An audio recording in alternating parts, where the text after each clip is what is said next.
Hello, dear listeners, and welcome to yet another amazing episode of your favorite audio series, Unappreciated Treasure.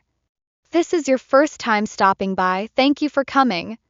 I promise that you will love it here.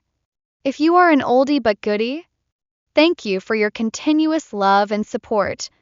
We love and appreciate you. Please like, subscribe, and leave your thoughts in the comments. Thank you and enjoy. Kyle Hastings and Chelsea had strolled into an upscale restaurant to meet some of the partners working on the annual robotics summit. As they entered, Chelsea felt a wave of awkwardness wash over her. "So, Mr. Kyle, where are the partners we are supposed to meet?" she asked, glancing around as if expecting a band of corporate superheroes to swoop in at any moment. Kyle turned to her with a smoldering gaze and replied with a hint of mischief in his voice, "Chelsea, I invited you here for a different reason altogether. There are no partners joining us. I had to use the partners as a decoy. I figured if I just invited you for lunch, you'd probably say no." Chelsea's jaw nearly dropped. "Seriously? That's ridiculous. What happens if the others in the office find out we're here enjoying fine dining while they're slaving away?" Her cheeks burned with annoyance as she picked up her purse to leave. "Wait, Chelsea." Kyle quickly stood up and grabbed her hand before she could make a run for it. "Hear me out before you dash for the door, okay?" With a skeptical raise of her eyebrow, Chelsea took a deep breath and reluctantly sat back down. "All right, Mr. Hastings. I'm all ears. Why exactly did you bring me here?" The corners of Kyle's mouth twitched upward. He almost looked vulnerable for a second. "Chelsea, what I'm about to say might sound crazy, but it's true." He took a dramatic sip of water, making it seem as if he were about to reveal top-secret government information. "From the very first day I laid eyes on you, I fell for you. I tried to squash those feelings down like a stubborn cockroach, but the more I tried, the bigger they grew. Now I can't keep them hidden anymore. You're constantly on my mind." Chelsea swallowed hard, struggling to digest Kyle's unexpected confession. A love declaration from her boss was not on her bingo card for the day. "Mr. Kyle, this is so sudden and unexpected." He reached across the table, attempting to hold her hand, but she quickly yanked it back, creating a turbulence that would put a roller coaster to shame. "Oh, Gangwinloch, this is getting a tad intense," she said, feeling like she was in the middle of a reality dating show gone awry. Kyle bit his lip, his boyish charm in full throttle. "I know this is sudden, but that's why I sent you those flowers the other day." Chelsea's eyes went wide as saucers. "Wait, what flowers? Are you by any chance the one who sent those red and pink roses?" she exclaimed, her heart racing like it was competing in a Formula One race. "Yes, that was me," he said, nodding his head proudly like he'd just won a gold medal. "I know this is a lot to process, so why don't you go home and think it over?" Chelsea quickly cut him off. "Mr. Hastings, there's really nothing to think about. I don't want anything to do with you romantically. Thank you for the compliments and the flowers, but I have a boyfriend whom I love very much." She could feel her heart sink at the lie. "I wouldn't want to cause any trouble, so please don't send me any more gifts." Simultaneously amused and dejected, Kyle leaned back in his chair, clearly not ready to take no for an answer. "Oh, Chelsea, you'd give in to my charms one way or another. I mean, other women have tried to act tough, but you know what? They all eventually relent. You're just playing hard to get. It's totally normal for gorgeous women." The audacity. Chelsea felt her blood boil. "Okay, now you're crossing the line. Stay away from me, or I'll report you for harassment." "Lighten up," Kyle teased with a grin that suggested he read somewhere that charming a woman worked like a magic spell. "You'll come around."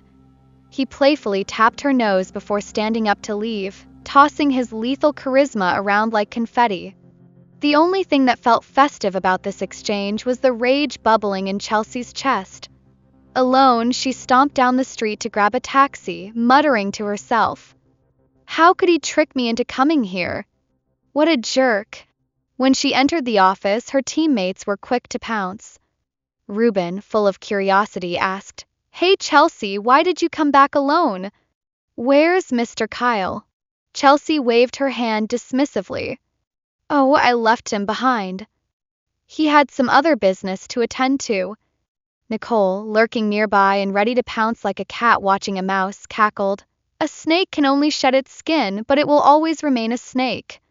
I guess soon we'll get to see the true colors of some people who claim to be pious and dignified. She shot a glare towards Chelsea, her voice dripping with condescension. Erica, who was fed up with Nicole's antics, rolled her eyes. Really, Nicole?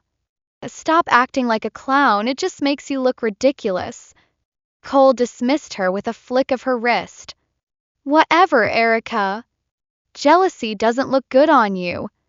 Meanwhile, had been a couple of days. It was a bright, sunshiny weekend, and in Hank's lavish penthouse, he was having a lunchtime powwow with Daniel and Grandma Julia. Grandma, you won't believe it. Your dear sweet Hanky has finally found his mountain fairy, Daniel announced, leaning over the table like a game show host eager to reveal the prize. And get this, she's the same girl who helped me pick out that lovely scarf I got for you last year. Grandma Julia's face lit up like a Christmas tree. Is this true, Hank? When are you bringing her over? I'm ready for a future granddaughter-in-law. Hank, busy stabbing at his salad, almost choked on a crouton. Nana, give me a little time. I'm moving slow so I don't scare her off. Daniel nudged him playfully. That was quite the lovely gesture with the flowers. I saw the bouquet you sent, truly beautiful. Hank raised his eyebrows, looking genuinely confused. What flowers are you talking about? Daniel stared back, eyes wide. Wait, you didn't send Chelsea the red and pink roses? Dude, I have no idea what you're talking about. What roses? Hank took a swig of water, scraping together all the pieces of the puzzle that were apparently scattered everywhere. Daniel smirked. Listen, last Friday I dropped Chelsea off at her place. While driving, she clutched a bouquet of flowers. I figured they were from you since they had the Prime Floral logo, the one you always snag Nana's flowers from. If those roses didn't come from you, then some other dude is trying to woo her. And trust me, you need to act fast or you might lose her. When Hank processed this juicy intel, he felt like a storm had blown through his neatly organized world, leaving chaos in its wake. Nana, I need to go. I'll see you tomorrow. He stood abruptly, his chair scraping against the floor, and rushed out. As he jumped into the car, he barked, Asher, take me to Chelsea's apartment now.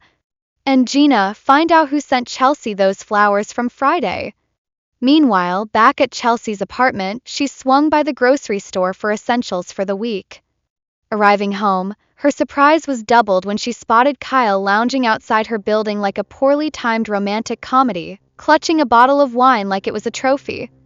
Hey, Chelsea. I've been waiting for you, he called out, flashing a smile that could melt glaciers. Mr. Hastings, what are you doing here? And how did you find out where I live? She was utterly taken aback. Kyle, with a smirk, replied, Chelsea, it's not where you are. It's where I want to be that matters. So here's this lovely bottle of wine. I figured we could share a moment together. By the way, why have you been avoiding me? Chelsea was flabbergasted. Mr. Kyle, this is totally inappropriate. I can't believe you dared to show up like this. I've told you I don't need your gifts. Can you just leave already? Chelsea spoke with annoyance visible in her voice. No, sweet Chelsea. I know you said you have a boyfriend, but make room for me. Just a little fraction of your time, and I swear nobody will find out. Chelsea realized this man was not only crazy, but he had gone off his rockers. He edged closer, tugging at her waist with an unsettling charm. Trust me, sweetheart. I'm fantastic in bed, and I can treat you like royalty. I'll spoil you like the queen you are. At this point, Chelsea's blood was boiling as her palms shot out, pushing him away. You're absolutely disgusting. Back off, or I'll report you for harassment. Kiss those dreams goodbye, Chelsea, you'll give in eventually, Kyle laughed, unfazed. Others have tried to play hard to get, but you're just dragging out the fun. And if you don't agree to my terms, I can make your life a living hell in the office. Make sure you think about my generous offer, he added with a wink and a chuckle, strolling away with an overconfident swagger that made her blood boil even more. Once he drove off, Chelsea stood there, unable to digest what had just gone down.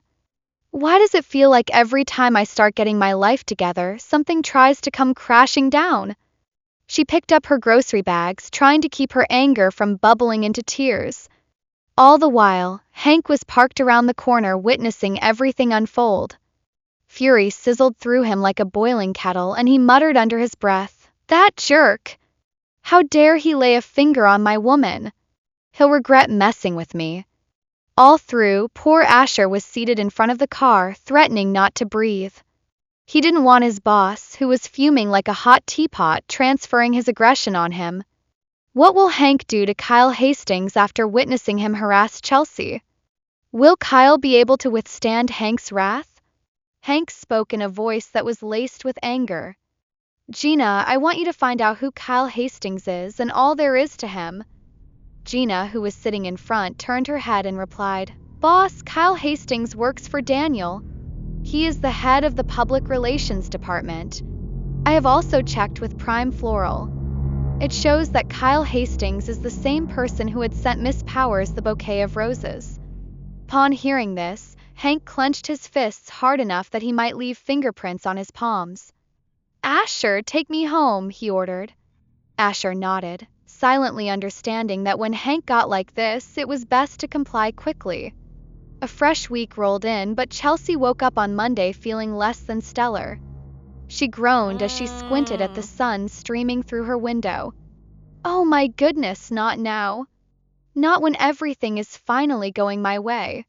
She swung her legs off the bed and tried to stand, but her knees wobbled like jelly. With a dramatic flare, she plopped back onto her mattress, her head spinning. After a few deep breaths, she attempted to reach for her phone to call Erica, but her vision was blurred. It's like my phone screen has decided to play hide and seek," she muttered, deciding that sleep was her best option. Meanwhile, back at Maximilian Holdings, the atmosphere was nuzzling with anticipation. Erica and everyone had come to work as usual. When they got there, Chelsea's seat was empty. Chelsea was known for her punctuality and time consciousness. She was always at work 15 minutes early before everyone. "Okay, where is our Chelsea? She's usually here so early, I think she might have camped out overnight at her desk." Erica noted, looking around. Cleopatra agreed. "Seriously? This is not like her.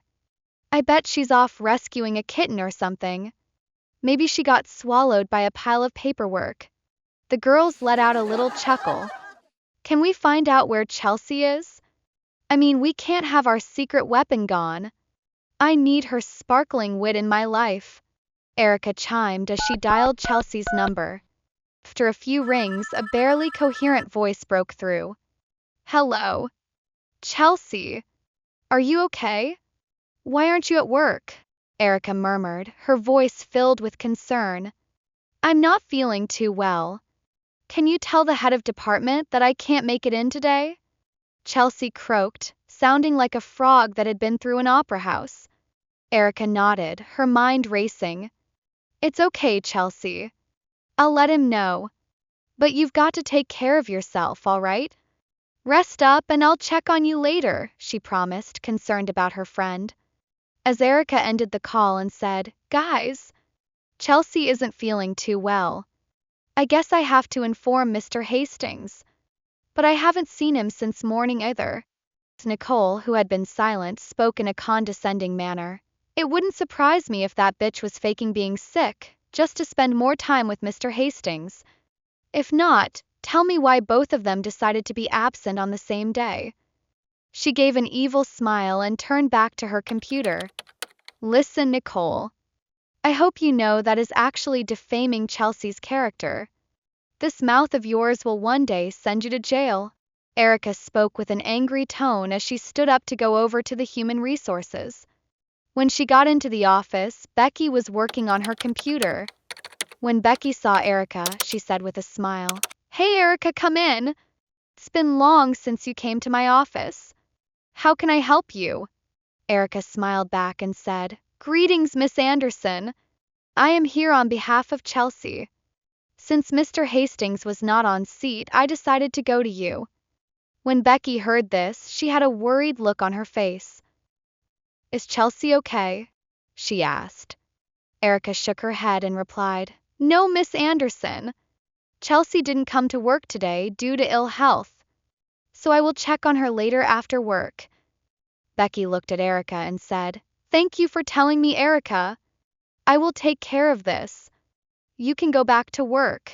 Erica thanked Becky and went back to their office.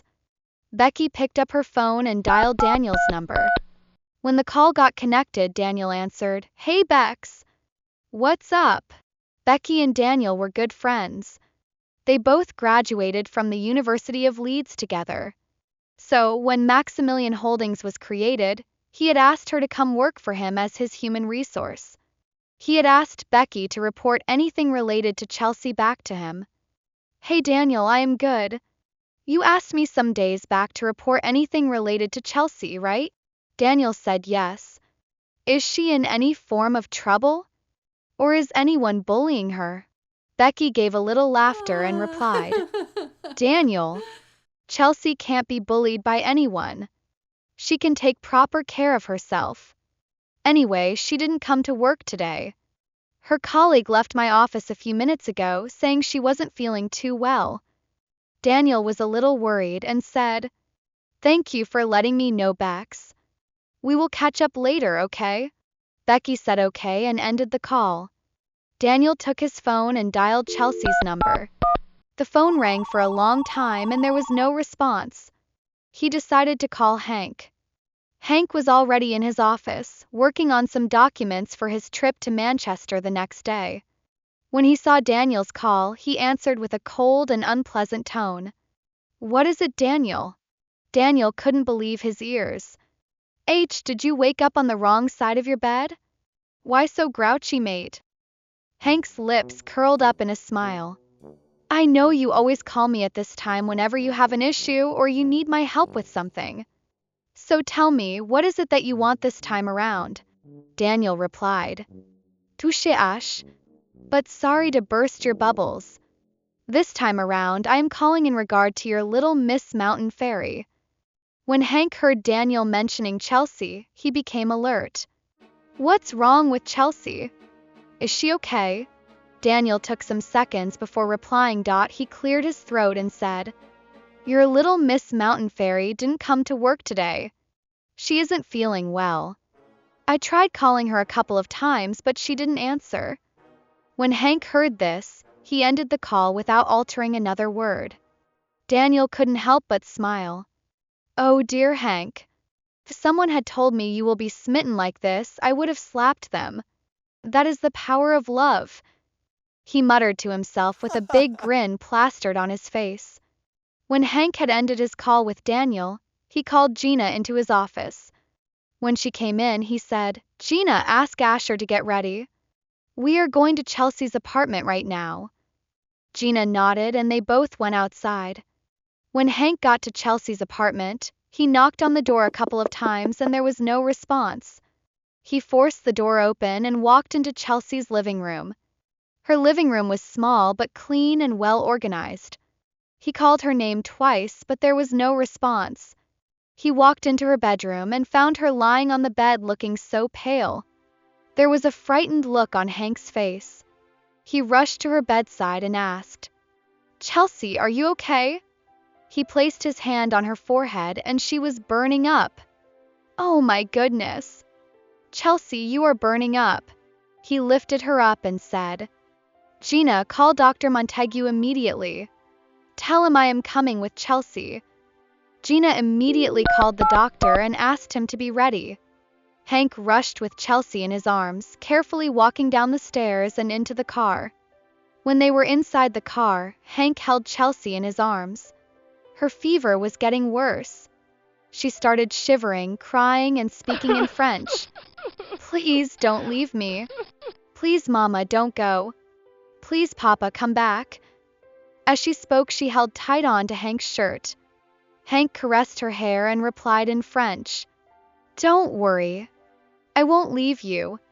I am right here." He asked Asher to hurry up. When they got to the hospital, Chelsea was still holding Hank's shirt so tight and didn't let go. Her face was pale, with tear lines left on her face. Hank placed Chelsea on the stretcher, and Dr. Montague and his team wheeled her into the emergency room. They started working on her immediately. Hank was seated outside the emergency room, waiting for the doctors to come out. About 1 hour later, Dr. Montague came out and asked Hank to follow him to his office. When they got to his office, he asked Hank to sit down. "Mr. Fitzwilliam, your friend is fine now. She suffered from dehydration, inadequate sleep, and poor nutrition. We have given her some drugs and 4 infusion. She will be fine by tomorrow. She needs to rest well and eat proper food." Hank just nodded. "Can I see her now?" Dr. Montague replied. "Sure, Mr. Fitzwilliam. You can see her now, but you have to be quiet so that she can rest properly." Hank stood up, shook the doctor's hand, and went to Chelsea's room. She had been changed into a hospital gown. Hank walked to her bedside and sat on her bed. He caressed her pink cheeks and said in a low tone, "My little fairy, I can't believe I am seeing and touching you right now. I promise never to let you go again." As he spoke, Chelsea fluttered her eyes. She spoke with a very faint voice. "Gancarnag, you came back." As she spoke, she placed her hand on his that was on her cheek. Before Hank could respond, Chelsea went back to sleep. He gave a smile and pushed the loose hair that was on her face. "Yes, my little fairy. I came back and will always be here." What will happen next after Chelsea's meeting with Hank? To know what happens, stay tuned and find out in the next episode of your favorite series Unappreciated Treasure. Toodaloo.